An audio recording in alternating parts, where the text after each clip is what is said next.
Assalamualaikum warahmatullahi wabarakatuh. Perkenalkan, nama saya Sophia Fauzia Raihani. Saya Muhammad Fadlan. Saya Diva Raihandita.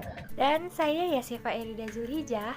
Kami dari kelompok 4 FKIP Universitas Islam Nusantara akan membuat satu video wawancara yang bertemakan masa pandemi saat ini sebagai UAS kami di mata kuliah pembelajaran berbicara. Untuk itu langsung saja ke videonya.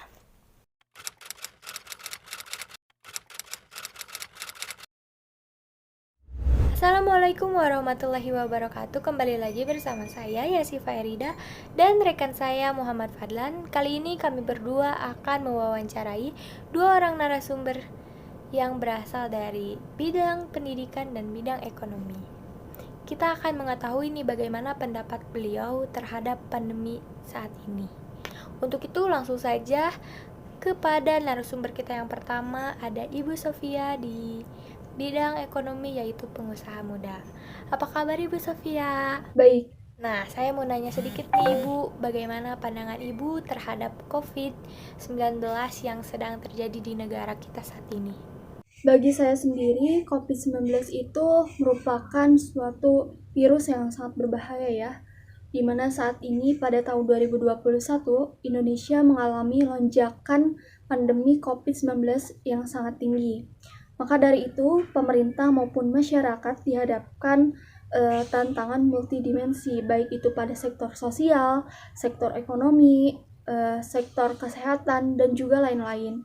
Maka dari itu, dari kita seharusnya kita melakukan berbagai upaya ya, seperti menjaga kebersihan, mencuci tangan, memakai masker, menjaga kesehatan, makan makanan yang bergizi, dan yang pasti tetap menjaga imunitas tubuh.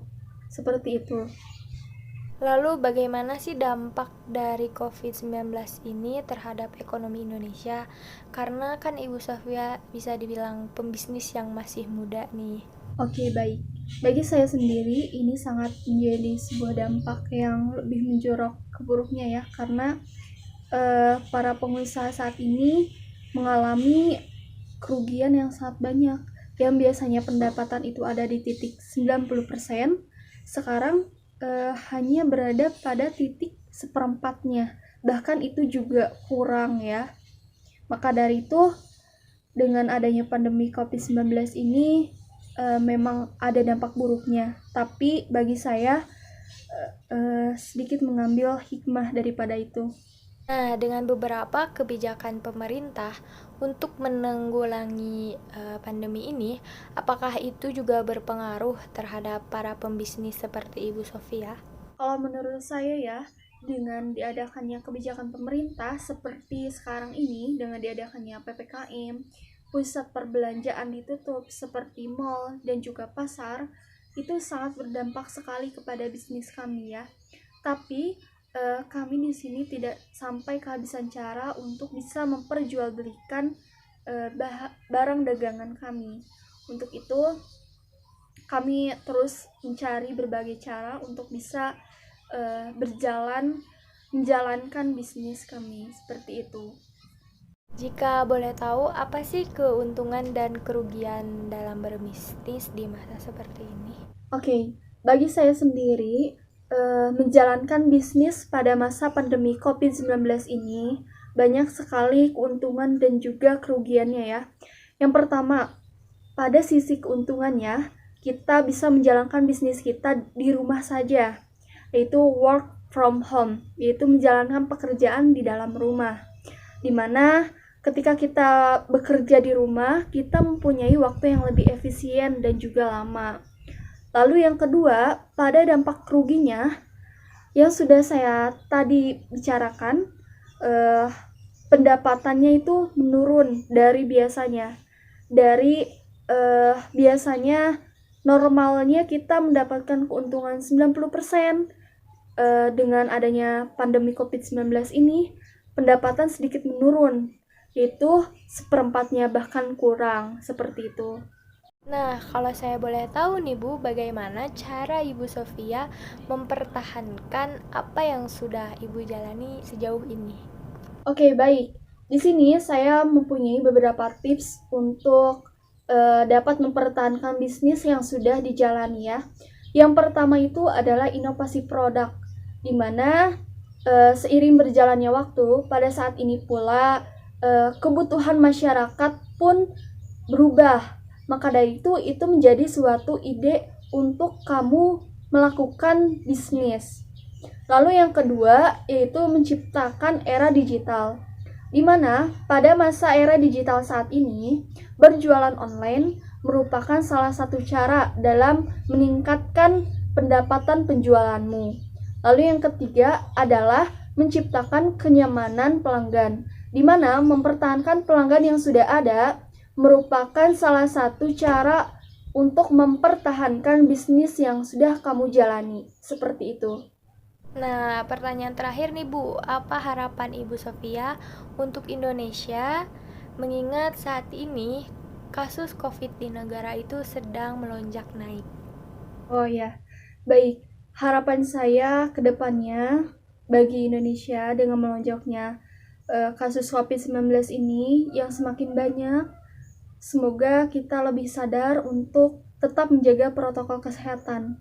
Dan yang pasti harapan saya yang paling utama adalah semoga COVID-19 ini cepat berlalu dan kita bisa menjalankan aktivitas seperti normal dan juga biasanya. Seperti itu. Terima kasih Ibu Sofia telah meluangkan waktunya untuk menjawab pertanyaan dari saya. Semoga Ibu dan keluarga sehat selalu. Amin ya Bu. Nah, sekarang kita masuk ke narasumber kita yang kedua, yaitu Saudara Diva yang akan ditanya oleh rekan saya, Muhammad Fadlan. Saya persilahkan kepada Muhammad Fadlan.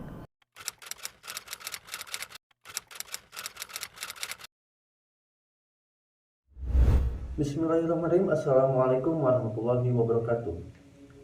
Kembali lagi bersama saya Muhammad Fadlan. Di sini saya akan mewawancari seorang mahasiswa terkait pembelajaran online. Baik, setelah ada Bung Diva yang akan saya wawancarai. Pertanyaan yang pertama, bagaimana pandangan Anda terkait pembelajaran online selaku Anda itu mahasiswa baru? Di masa pandemi COVID-19 ini, seluruh kegiatan masyarakat di Indonesia dibatasi. Begitupun juga bagi para pelajar. Demi menjaga kesehatan dan keselamatan para pelajar, sejumlah sekolah dan universitas menerapkan sistem pembelajaran virtual atau online. Sistem pembelajaran ini juga biasa disebut dengan sistem pembelajaran daring. Pembelajaran daring ini menjadi tantangan tersendiri bagi pelajar. Tidak hanya membutuhkan ruangan belajar, tetapi juga membutuhkan koneksi internet yang memadai. Banyak dampak yang dirasakan dari sistem pembelajaran daring ini. Akan tetapi, hal tersebut bukan menjadi alasan bagi para pelajar untuk berhenti belajar. Pembelajaran harus tetap dilaksanakan dalam kondisi apapun. Baik. Telah banyak dampak yang Anda rasakan selama perkuliahan daring ini.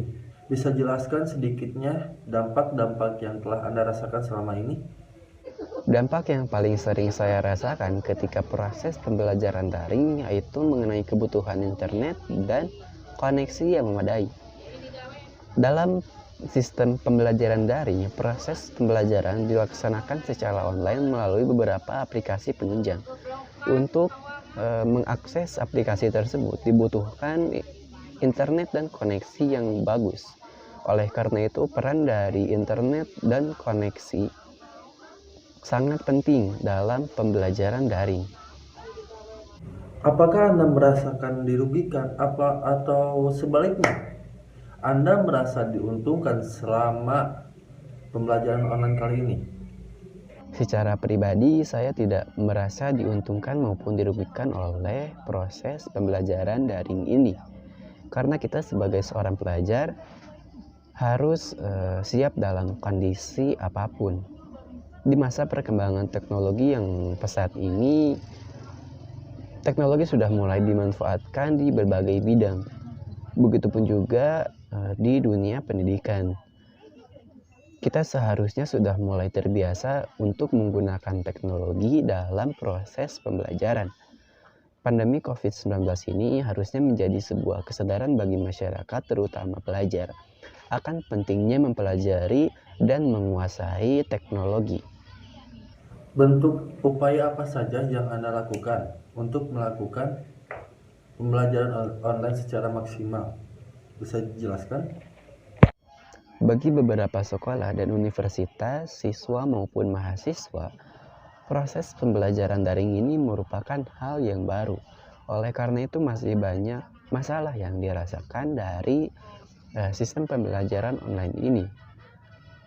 Sebagian besar masalah yang saya rasakan dalam proses pembelajaran ini yaitu tentang kondisi internet yang buruk mengakibatkan proses pembelajaran menjadi terhambat, sehingga materi yang disampaikan oleh guru atau dosen pun tidak dapat sepenuhnya dipahami. Nah, untuk mengatasi hal tersebut, hal yang saya lakukan adalah sebisa mungkin mencari referensi materi sebagai tambahan dari materi yang telah disampaikan. Di masa teknologi yang terus berkembang seperti sekarang ini, informasi menjadi sangat mudah untuk diakses. Hal ini menjadi sebuah keuntungan tersendiri bagi pelajar untuk dapat mencari sebanyak mungkin bahan untuk belajar. Harapan Anda mengenai pembelajaran online untuk kedepannya bagaimana? Saya berharap pandemi COVID-19 ini segera selesai agar segala kegiatan dapat dilaksanakan secara normal kembali, terutama dalam proses pembelajaran. Kemungkinan setelah pandemi COVID-19 ini selesai, proses pembelajaran akan dilaksanakan secara luring kembali. Walaupun begitu, pemanfaatan teknologi tidak serta-merta dihentikan dalam proses pembelajaran. Pemanfaatan teknologi haruslah tetap dilaksanakan dalam proses pembelajaran agar kita sebagai seorang pelajar tidak tertinggal dengan teknologi. Baik, terima kasih kepada Dipa yang telah bersedia menjadi narasumber kali ini. Mungkin cukup sekian wawancara dari saya. Mohon maaf bila banyak kesalahan. Wassalamualaikum warahmatullahi wabarakatuh.